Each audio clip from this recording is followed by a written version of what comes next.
Shalom, jumpa dengan saya Pendeta Ebenezer Playmo. Saudara yang terkasih di dalam Tuhan Yesus Kristus, pada kesempatan hari ini saya ingin berbagi kesaksian. Tema kesaksian saya hari ini adalah jangan tutup-tutupi dosa. Nah, saudara yang terkasih di dalam Tuhan, dibalik daripada kesaksian saya ini, saya juga akan mendasari kesaksian-kesaksian saya ini dengan berkat firman Tuhan atau kebenaran-kebenaran Alkitabiah yang akan menjadi dasar daripada kesaksian saya. Saudara yang diberkati oleh Tuhan Yesus Kristus, saya ingat sekali kira-kira 24 tahun yang lalu, ketika saudara yang diberkati Tuhan, saya belum menjadi seorang hamba Tuhan. Saya masih ada di dalam lingkungan pendidikan SMA pada masa itu, dan saya baru bertumbuh di dalam masa-masa remaja menuju kepada masa dewasa, umur sekitaran di 15, 16, dan 17 tahun. Saudara yang terkasih di dalam Tuhan Yesus Kristus, pada masa-masa itu adalah masa yang penuh dengan kegelapan, masa di mana saya jauh dari Tuhan, masa di mana kemunafikan menjadi bagian di dalam perjalanan hidup kekristenan saya pada masa itu. Saudara yang terkasih di dalam Tuhan Yesus Kristus, makanya pada kesempatan ini saya memberikan tema di dalam berbagai kesaksian part 1 ini dengan tema yaitu menyembunyikan dosa atau jangan menyembunyikan dosa. Saya punya pengalaman dengan menyembunyikan dosa. Saudara yang terkasih di dalam Tuhan Yesus Kristus, pada masa itu bukan saya seorang yang malas beribadah. Pada masa itu, saudara yang diberkati, saya adalah salah seorang Kristen yang juga terlibat, mulai melibatkan diri di dalam berbagai-bagai pelayanan di orang-orang muda. Antara lain menjadi singers, ya, main musik, dan kemudian suka memerankan drama ketika ada acara-acara gereja, misalnya Paskah, Natal, di gereja tempat di mana saya waktu itu beribadah. Nah, saudara yang terkasih di dalam Tuhan, usia 15, 16 tahun atau 17 tahun itu, ya, di sekitaran saya SMA kelas 1, SMA kelas 2, ya, saudara yang terkasih, saya begitu giat di dalam beribadah. Namun saudara, ada sejumlah kejahatan, ada sejumlah pelanggaran, ada sejumlah perbuatan-perbuatan yang tidak menyenangkan Tuhan yang saya lakukan tanpa sepengetahuan orang-orang di sekitar saya. Termasuk orang tua saya, papa mama saya tidak tahu, kakak adik saya tidak tahu, saudaraku, juga bahkan gembala tempat di mana saya beribadah, bergereja, dia pun tidak tahu betapa bejat, betapa jahat, betapa gelap kelamnya kehidupan saya pada masa itu. Saudara yang terkasih di dalam Tuhan Yesus Kristus, ada beberapa dosa yang saya sembunyikan yang tidak diketahui oleh orang-orang yang tadi saya sebutkan. Itu antara lain, saya menutupi kehidupan perjalanan iman saya, kekristenan saya pada masa itu dengan satu topeng.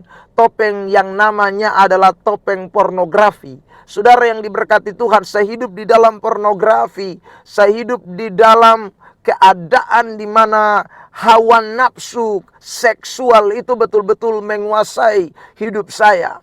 Ya, saudara yang diberkati Tuhan, saya membeli gambar-gambar yang, ya, vulgar, gambar-gambar cewek-cewek cantik yang mana, minta maaf ya, mereka tidak berpakaian, dan kemudian itu menjadi konsumsi saya setiap hari tanpa diketahui oleh siapapun, bahkan orang tua kos saya pada waktu itu, di mana tempat saya kos atau mengkontrak sebuah kamar, itu pun tidak mengetahui saya menyembunyikan satu kebejatan.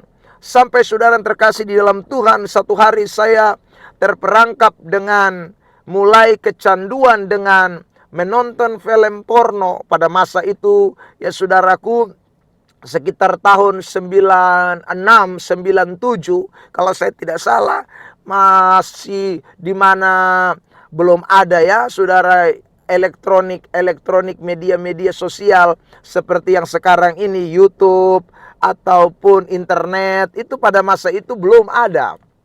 Saya ingat persis Kami mencari kepingan-kepingan video CD porno itu di tempat-tempat penjualan yang tersembunyi, yang tidak diketahui oleh orang. Dan kami berusaha untuk mencari tahu dari satu tempat ke tempat yang lain, untuk bisa menemukan itu. Dan bersama dengan beberapa teman saya yang tidak mengenal Tuhan secara baik, alias Kristen KTP, ya model kayak saya juga pada masa itu, kami mulai terlibat di dalam menonton video-video porno tersebut. Nah, saudara yang terkasih di dalam Tuhan, hari lepas hari saya mulai terjebak di dalamnya. Dan itu menjadi sesuatu yang menjadi habit, menjadi kesukaan, saudara. Dan orang tidak ada satupun yang mengetahui. Saya tetap pergi gereja, saya tetap melayani, saya tetap menjadi orang Kristen, ya saudara yang diberkati Tuhan. Namun dosa itu tetap menjadi bagian di dalam kehidupan saya. Nah, saudara yang terkasih dalam Tuhan, kalau mendengarkan kesaksian saya ini, tentu di dalam Alkitab juga ada banyak orang yang model-modelnya seperti saya, ya. Di antara lain misalnya Yudas Iskariot juga menutupi selubung kemunafikannya dengan, saudaraku, banyak topeng. Ya, dia hidup di dalam sesuatu yang benar-benar tidak menyenangkan Tuhan. Sampai Tuhan sendiri menyebut bahwa kamu yang saya pilih 12 ini, salah satu di antara kamu adalah iblis, yaitu Yudas Iskariot. Nah, saudara yang terkasih di dalam Tuhan Yesus Kristus, murid-murid tidak ada yang tahu. Petrus tidak ada yang tahu, Yohanes tidak ada yang tahu, ya. Semua mereka tidak ada yang tahu kecuali hanya Tuhan saja. Dan saya percaya demikian juga dengan saya. Meskipun pendeta saya tidak tahu, orang tua saya tidak tahu, ya kakak adik saya tidak tahu, ya hanya kecuali teman-teman seperjuangan di dalam dosa, mereka yang tahu persis kehidupan saya. Tetapi Tuhan tahu persis apa yang saya sembunyikan, kejahatan, dosa-dosa yang saya lakukan. Tuhan tahu persis itu. Nah, saudara yang terkasih di dalam Tuhan Yesus Kristus, tapi saya bersyukur karena saya diberi kasih kemurahan oleh Tuhan. Ya, saya diberi satu kesempatan untuk boleh berpaling, untuk boleh bertobat, untuk boleh meninggalkan dosa-dosa itu, atau mulai menyatakan di hadapan Tuhan akan semua pelanggaran-pelanggaran saya itu. Dan saudara boleh menjadi orang yang ditebus dengan darah Kristus, menjadi Kristen sejati, menjadi hamba Tuhan secara khusus.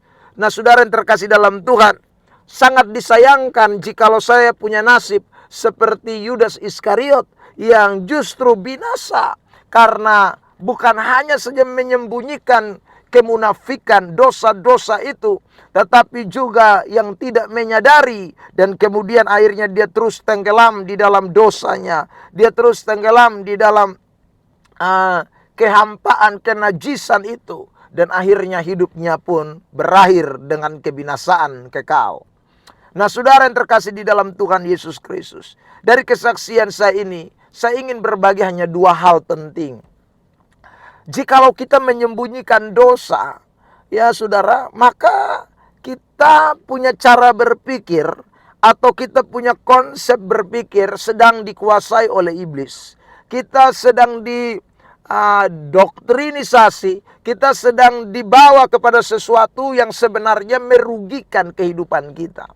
Saudara yang terkasih di dalam Tuhan Yesus Kristus, waktu kita menyembunyikan dosa, kenapa saya katakan tadi setan membutakan pikiran kita, menyembunyikan kedok kepalsuan itu sehingga kita rasa nyaman di tengah-tengah dosa.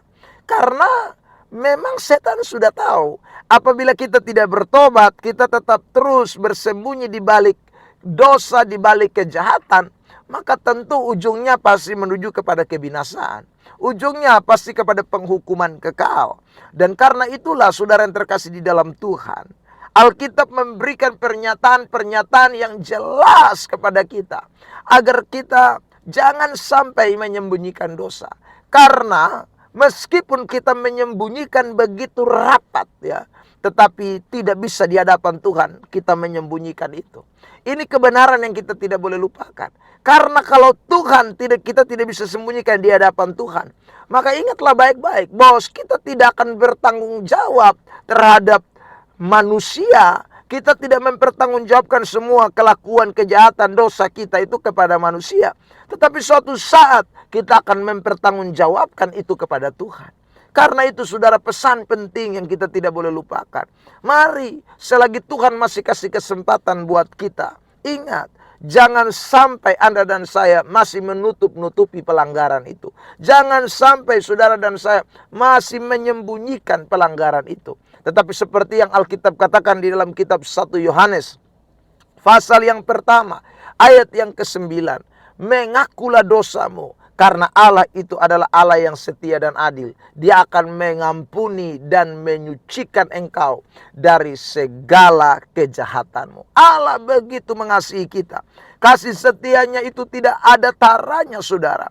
Bahkan Alkitab berkata di dalam kitab Yesaya, dosa yang semerah kerbisi pun akan menjadi putih seperti bulu domba. Sejauh timur dari barat, ia membuang segala dosa kita. Sedalam tubir laut, ia melempar segala pelanggaran dan kesalahan kita. Nah, saudara yang terkasih dalam Tuhan, kalau cinta Tuhan begitu besar kepada kita, mengapa kita harus membiarkan iblis terus memprovokasi kehidupan kita, mengintimidasi kita, membuat kita berlarut-larut tinggal di dalam dosa, membuat kita tidak mau keluar di dalam dosa? Saya ingin pesankan kepada saudara semua, mari belajar dari pengalaman kesaksian hidup saya.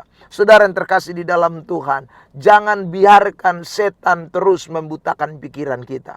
Tetapi sadarilah hari ini, cepat bertobat, ambil keputusan. Karena meskipun orang di sekitar kita tidak tahu, tetapi Allah tetap Maha Tahu yang mengetahui segala sesuatu. Saya bacakan Ibrani 4 ya. Ayat yang ke-13 mengatakan begini, saudara. Dan tidak ada suatu makhluk pun yang tersembunyi di hadapannya. Sebab segala sesuatu telanjang dan terbuka di mata Dia, yang kepadanya kita harus memberi pertanggungjawaban. Jadi kita tidak memberi pertanggungjawaban kepada manusia, tapi kita memberi pertanggungjawaban kepada Tuhan. Karena Tuhan melihat sampai kedalaman hati kita. Roma 2 ayat 14. Hal itu akan nampak pada hari bila mana Allah, sesuai dengan Injil yang kuberitakan, akan menghakimi segala sesuatu yang tersembunyi dalam hati manusia oleh Kristus Yesus. Betapa celakanya jikalau saudara pada waktu kedatangan Tuhan yang kedua kali, semuanya akan dibongkar, semuanya akan disingkapkan, seperti yang dikatakan dalam Matius pasal 7 ayat 21, 22 dan 23. Saudaraku, di hari-hari terakhir akan ada banyak orang yang berseru Tuhan, Tuhan. Saudara, akan ada banyak orang yang menyatakan, bukankah kami bernubuat demi namamu, melakukan mujizat demi namamu? Tetapi Yesus akan berkata, nyala engkau sekalian pembuat kejahatan. Mungkin saudara akan berkata, di mana, kapan dia melakukan kejahatan? Saudara, jangan lupa bagaimana saya tadi menyaksikan kehidupan saya. Tidak ada satu orang pun yang tahu, termasuk gembala saya. Dia tidak tahu berapa dosa, berapa bejat, berapa bengisnya, najisnya kehidupan saya pada waktu itu. Tetapi Tuhan tahu semuanya. Karena itu saudara, ambillah keputusan hari ini. Jangan pernah terlambat, saudara. Cepat responi Tuhan. Cepat beri hidup saudara kepada Tuhan. Bongkar segala kebusukan-kebusukan kita. Dan biarkanlah Kristus yang menjadi nyata atas kehidupan saudara dan saya. Saudara yang terkasih di dalam Tuhan Yesus Kristus, hal kedua yang ingin saya sampaikan kepada kita, mengapa kita tidak boleh menyembunyikan dosa kita ya. Saudara, saya ulangi lagi satu, Allah tidak bisa kita kelabui ya. Dia tahu sampai kedalaman hati kita. Karena itu cepat-cepat minta ampun sama Tuhan ya. Jangan sampai pada hari penghakiman nanti. Yang kedua, saudara, dosa itu membuat hidup kita mengalami kerugian ya. Saudara, dosa membuat kita tidak mengalami keberuntungan. Jadi memang setan tahu kalau saudara hidup di dalam dosa, hidupmu akan terus ada di dalam keadaan yang tidak beruntung. Saudara akan mengalami hal-hal yang tidak mengenakan, celaka, ya, segala hal yang tidak membuat saudara diberkati, bahkan ujungnya adalah kebinasaan. Ya, saudara yang diberkati Tuhan, saya bacakan beberapa ayat. Misalnya ya, Kitab Amsal 28 ayat 13. Siapa menyembunyikan pelanggaran tidak akan beruntung, ya. Siapa menyembunyikan pelanggaran tidak akan beruntung, Saudara. Ya, dikatakan lanjut, ya. Tetapi siapa mengakuinya dan meninggalkannya akan disayanginya. Jadi Saudara, mari kita jangan berpikir salah, ya. Ada banyak orang bilang, aduh kalau kita melakukan sesuatu dan kita open, aduh harga diri kita hilang, ya Saudara. Wah, nanti saya jadi orang yang dikucilkan, nanti saya tidak punya banyak teman, nanti saya, waduh bagaimana ini, saya malu kepada semua orang. Aduh Saudara, Anda dan saya, ingat itu cara pikir yang salah, ya. Justru kita mesti bersyukur ketika ada kesalahan, ada dosa kita yang dibukakan, disingkapkan. Itu justru mendatangkan keuntungan buat saudara dan saya. Sudah, bukankah Alkitab mengatakan dalam kitab Yesaya pasal yang ke-59, ya. Dikatakan ayat 1 dan ayat yang kedua.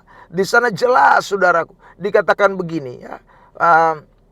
Yang menjadi penghalang sehingga Tuhan itu tidak mendengar dan menjawab doa saudara dan saya, itu adalah karena dosa dan pelanggaran kita, ya. Karena dosa itulah yang membuat saudara dan saya terpisah dari Allah. Dosa yang membuat kita tidak bisa melihat berkat-berkat Tuhan terjadi dalam hidup kita. Nah, karena itu saudara yang diberkati Tuhan, mari kita belajar dari firman Tuhan, ya. Cepat akui, bukakan semua, nyatakan semua, maka saudara akan diberkati Tuhan. Doa Tuhan jawab, ya. Doa Tuhan dengarkan. Apa yang saudara minta Tuhan kerjakan, Tuhan berkati. Tuhan lakukan perkara-perkara yang besar di dalam hidup kita ketika kita sungguh-sungguh mau mengakui segala dosa dan pelanggaran kita. Saudara yang terkasih di dalam Tuhan, semua saudara yang sudah mendengarkan kesaksian saya di part 1 ini, sekali lagi, kita semua ini manusia yang tidak lepas dari kekurangan, ya. Tidak lepas dari kelemahan, ya. Saudara yang diberkati Tuhan, kalau kita mau hitung berapa hari, dalam satu hari berapa kali kita melakukan dosa, saya rasa mungkin terlalu banyak. Tetapi ingat, jangan sembunyikan pelanggaran-pelanggaran itu. Jangan betah, jangan rasa nyaman dengan dosa. Karena setiap dosa itu pasti ada akibatnya. Karena itu saudaraku, mengakulah di hadapan Tuhan, bereskanlah di hadapan Tuhan, maka hidupmu pasti diberkati dan beruntung. Jangan lupa tekan tombol subscribe sekali lagi, dan jangan lupa bagikan kesaksian ini. Dan saya percaya setiap kesaksian-kesaksian yang saudara temui di channel ini akan menjadi berkat buat saudara sekalian. Tuhan Yesus memberkati kita sekalian. Sampai jumpa di kesaksian yang kedua. Haleluya.